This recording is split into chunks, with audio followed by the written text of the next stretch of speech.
In the middle of the 14th century, Europe was a world very different from the one we know today. There were no modern hospitals, no antibiotics, no electricity, and no understanding of germs or viruses. Yet Europe was not a primitive or empty place. Across the continent, powerful kingdoms were growing, cities were expanding, merchants were crossing borders, and enormous cathedrals were rising above crowded streets. For millions of ordinary people, life followed a familiar rhythm. They worked the land, raised families, traded in local markets, attended religious services, and depended heavily on the changing seasons. But beneath this seemingly stable world, Europe was already facing serious problems. And within only a few decades, those problems would help create the conditions for one of the greatest catastrophes in human history. In the 14th century, most Europeans lived in rural communities. Agriculture was the foundation of almost everything. Farmers produced the grain that fed cities, raised animals for meat and milk, and cultivated crops that supported entire local economies. But farming was unpredictable. A poor harvest could mean hunger. Several bad harvests could mean disaster. And beginning in the early 14th century, Europe experienced a series of severe agricultural crises. The climate became colder and wetter in many regions. Growing seasons became less reliable. Rain damaged crops, harvests failed, and food prices increased. Then came famine. Between 1315 and 1317, large parts of northern Europe experienced one of the worst famines of the Middle Ages. Millions of people were affected. Many survived, but they emerged weaker and more vulnerable to whatever dangers the future might bring. Europe did not know it yet, but its greatest crisis was still decades away. At the same time, European cities were becoming increasingly connected. Trade routes stretched across the continent. Ships crossed the Mediterranean. Merchants traveled between ports in Italy, North Africa, the Middle East, and beyond. Goods moved constantly from one region to another. Spices from Asia, silk from the East, grain from agricultural regions. Wine, wool, metals, and countless other products traveled along roads and across seas. This growing network created wealth. But it also created something else. A disease could now travel farther and faster than ever before. The same trade routes that connected Europe to the wider world would eventually help carry a deadly disease into the heart of the continent. One of the most important cities in this growing world was Venice. Built across a network of islands and waterways, Venice became one of Europe's greatest commercial powers. Its merchants traveled deep into the Mediterranean and maintained connections with distant markets. Genoa was another major trading power. Together, Italian merchant cities became gateways between Europe and the civilizations of the Eastern Mediterranean. But trade was not the only thing moving along these routes. People traveled. Animals traveled. And diseases traveled with them. The medieval world was becoming more connected than ever before. And that connection would soon have devastating consequences. But perhaps the greatest weakness of medieval Europe was not its trade network. It was its lack of knowledge. People did not understand bacteria. They did not understand viruses. They did not know how infectious diseases spread from one person to another. When someone became seriously ill, families often had no idea why. Some believed disease came from poisoned air. Others blamed supernatural forces. Many turned to religion for explanations. And when an unfamiliar illness appeared, fear could spread even faster than the disease itself. This lack of understanding would become one of humanity's greatest tragedies. Because the disease approaching Europe was unlike anything most people had ever experienced. And soon, entire communities would discover just how fragile their world really was. The disease that would become known as the Black Death did not begin in Europe. Its deeper origins lay far to the east, somewhere across the vast landscapes of Central and East Asia. For centuries, merchants had traveled between Asia, the Middle East, and Europe along networks that would later become known as the Silk Road. These routes carried extraordinary wealth. But they also connected ecosystems, animals, and human populations that had previously been separated by enormous distances. The disease itself was caused by a bacterium known as Yersinia pestis. It could survive in animal populations, particularly among rodents, and could be transmitted by fleas. Under the right conditions, a local outbreak could become something much larger. And in the 14th century, those conditions were beginning to come together. The exact geographic starting point of the 14th century pandemic remains debated. But by the 1330s and 1340s, plague outbreaks were appearing across parts of Central Asia. The disease did not move in a straight line. It traveled through a complicated network of human settlements, animals, trade routes, and military movements. And eventually, it reached the Black Sea. There, one of the most dramatic episodes in the history of the plague unfolded. The city of Kaffa, a major trading port on the Crimean Peninsula, was under siege. The attackers were Mongol forces.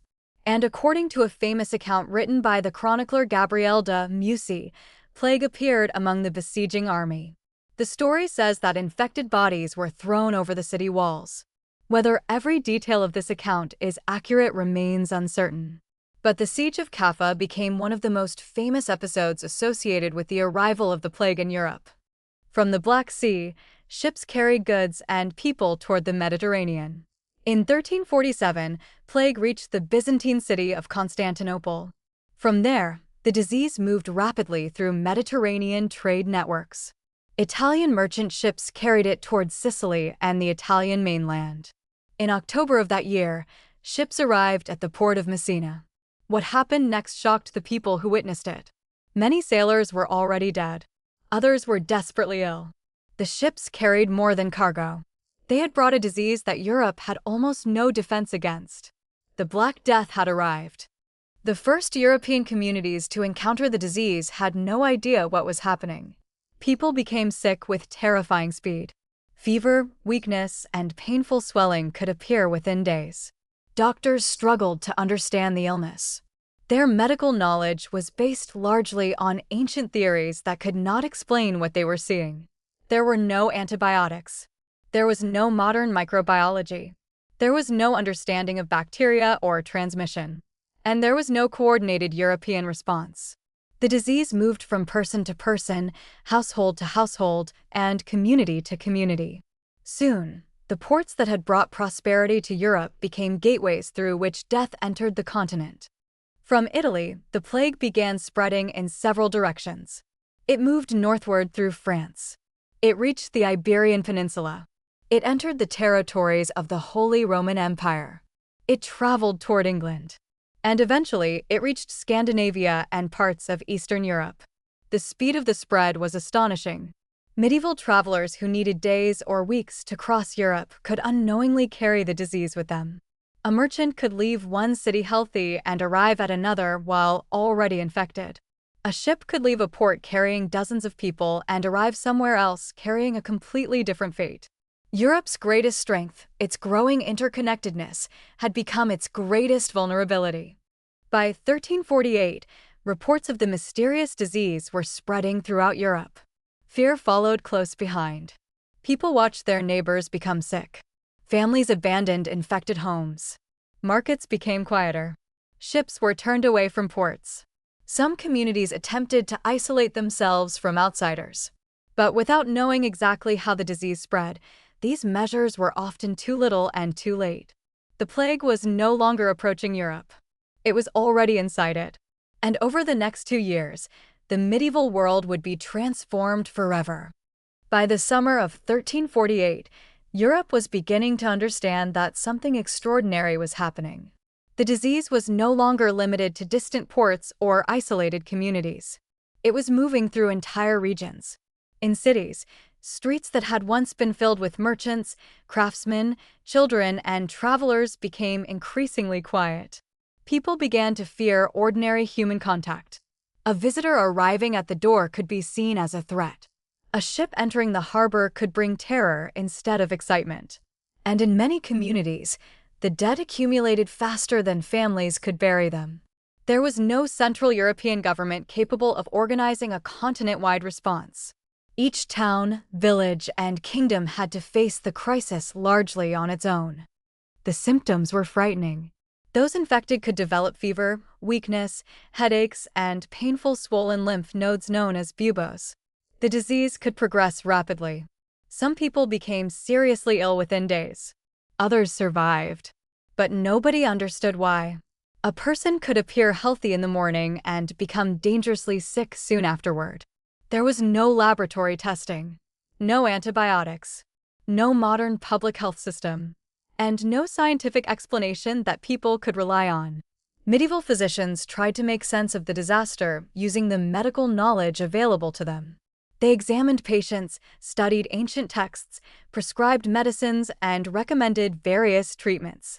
But against the plague, their tools were extremely limited. As the plague spread, the psychological impact became almost as powerful as the disease itself. People watched friends disappear. Parents lost children. Children lost parents. Entire families could be devastated within a short period of time. In some places, people fled cities hoping to escape the disease. Wealthier families sometimes retreated to rural estates. Others stayed behind because they had nowhere else to go. The social order itself began to change. Priests were overwhelmed. Doctors were overwhelmed. Workers became scarce. And the normal rhythms of medieval life began to break apart. One of the most important consequences of the plague was the collapse of Europe's population. Historians continue to debate the exact number of victims. But the broad conclusion is clear. The Black Death killed an enormous share of Europe's population. Modern estimates commonly place the European death toll somewhere between roughly 1/3 and 1/2 of the population, although exact figures vary greatly by region and source. Some communities suffered relatively less. Others were devastated. The difference could be dramatic. One town might lose a large portion of its inhabitants, while another nearby community experienced a smaller outbreak. But across Europe as a whole, the demographic shock was enormous. But the plague did something unexpected. It changed the value of human labor. Before the pandemic, much of Europe depended on a large agricultural workforce. Landowners had access to millions of peasants. After the population collapse, workers became much harder to replace. In many regions, surviving laborers could demand higher wages. Some peasants left villages where they had previously been tied to the land. Others moved toward cities looking for opportunities. The economic balance between landowners and workers began to shift. The Black Death had killed millions, but it had also disrupted one of the foundations of medieval society. The shortage of workers also created tension. In some kingdoms, rulers and landowners attempted to prevent wages from rising. Governments introduced laws regulating labor and movement. But controlling millions of people became increasingly difficult. In England, for example, the government introduced the Ordinance of Labourers in 1349 and the Statute of Labourers in 1351. These measures attempted to control wages and maintain the existing social order. But economic realities were changing faster than laws could keep up. The old medieval system was beginning to crack, and the consequences would continue long after the plague itself disappeared. Yet the plague did not only transform economics. It also transformed the way Europeans understood their world. People desperately searched for explanations. Some believed the disease was a punishment from God. Others blamed unusual weather, poisoned air, or supernatural forces. And tragically, fear also created hatred. Jewish communities across Europe were falsely accused of causing or spreading the plague. These accusations had no basis in reality, but they contributed to horrific persecution and violence. Entire communities were attacked and destroyed. The Black Death, therefore, became not only a medical catastrophe, but also a human tragedy driven by fear, misinformation, and prejudice. By the early 1350s, the first great wave of the Black Death had begun to weaken. The disease had not disappeared. It would return repeatedly in later centuries. But the initial catastrophe had transformed Europe. Millions were gone. Villages had been abandoned. Cities had lost huge portions of their populations. Labor had become more valuable. Old social structures were under pressure. And the survivors were living in a world that looked very different from the one they had known only a few years earlier. The Black Death had not simply killed people. It had changed the direction of European history. As the plague spread across Europe, fear became part of everyday life. People did not know where the disease would appear next. A traveler arriving from another town could be viewed with suspicion. A ship appearing on the horizon could cause an entire harbor to close its gates. Families began avoiding unnecessary contact. Markets changed. Religious ceremonies changed. Even the simple act of visiting a neighbor could suddenly carry a sense of danger. Europe had entered a new psychological reality. The familiar world no longer felt safe. As the plague spread across Europe, fear became part of everyday life. People did not know where the disease would appear next. A traveler arriving from another town could be viewed with suspicion. A ship appearing on the horizon could cause an entire harbor to close its gates. Families began avoiding unnecessary contact. Markets changed. Religious ceremonies changed. Even the simple act of visiting a neighbor could suddenly carry a sense of danger. Europe had entered a new psychological reality. The familiar world no longer felt safe. One of the most important responses to the plague was isolation. People had discovered, even without understanding bacteria, that separating the sick from the healthy could sometimes slow the spread of disease. Ports began inspecting ships. Some cities restricted the movement of travelers. Others established temporary isolation periods. The word quarantine itself has its origins in this era. In the 14th and 15th centuries, some Mediterranean ports eventually required arriving ships and travelers to remain isolated for a set period before entering the city. These measures were imperfect, but they represented the beginnings of organized public health responses to epidemics. But quarantine was only one response. Religion played an enormous role in medieval European life. For many people, the plague seemed impossible to explain through ordinary human knowledge. Churches filled with prayers. People organized processions. Some traveled to holy sites. Others believed that repentance could protect them from divine punishment. One movement became particularly famous: the flagellants. These religious groups traveled from town to town, publicly performing acts of self-punishment as an expression of repentance. Their movement attracted thousands of followers in some regions.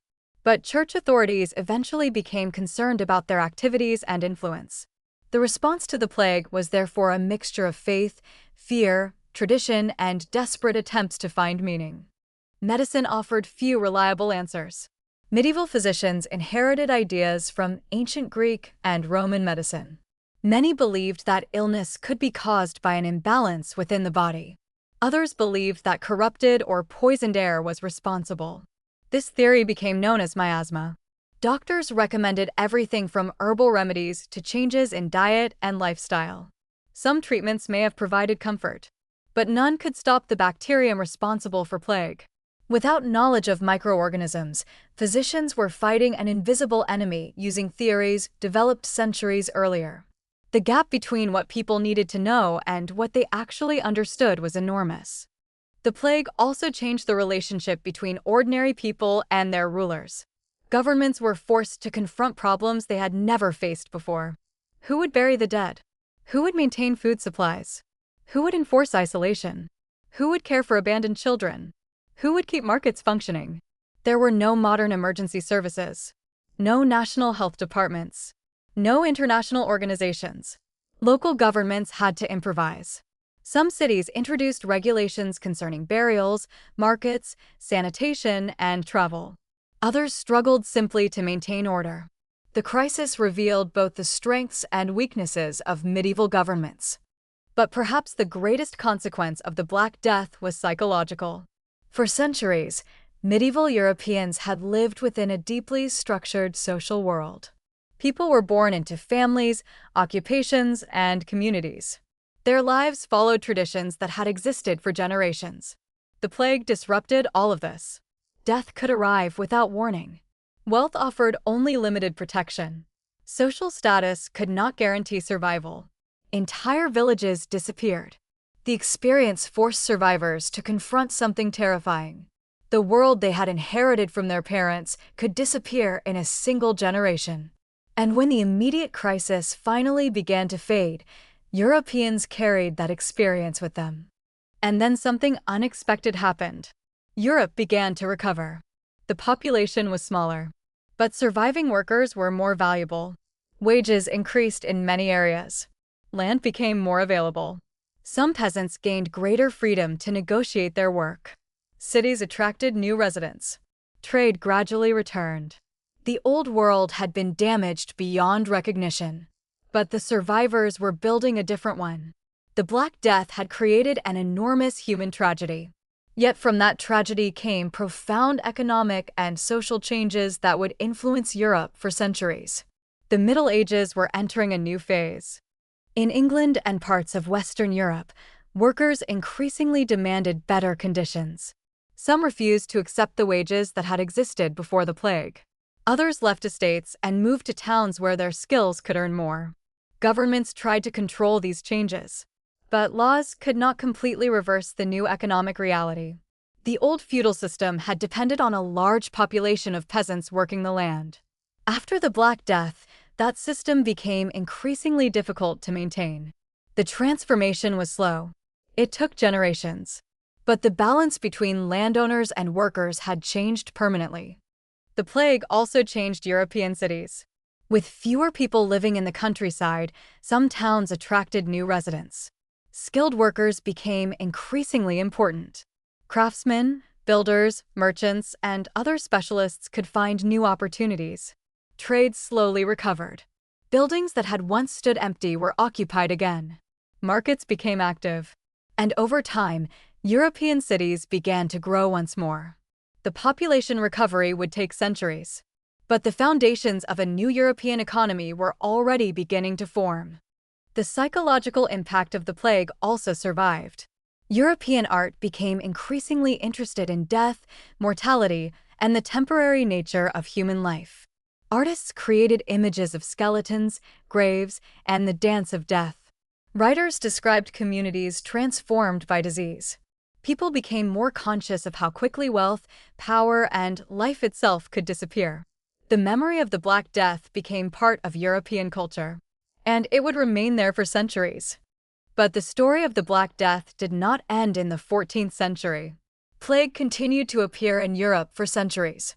Outbreaks returned periodically, sometimes affecting individual cities or regions. Eventually, societies developed better systems of public health. Cities improved sanitation. Authorities developed more organized quarantine procedures. Medical science slowly advanced. And centuries later, scientists identified the bacterium responsible for plague. Today, plague is still present in some parts of the world. But modern antibiotics can treat it effectively when it is diagnosed early. The difference between the 14th century and the modern world is enormous. So why does the Black Death still matter? Because it reminds us how connected human societies have always been. In the 14th century, ships and trade routes connected distant parts of the world. Today, airplanes can connect those same distances in a matter of hours. The technology has changed. The principle has not. Diseases can cross borders. Economies can be disrupted. And societies can change rapidly when faced with a crisis.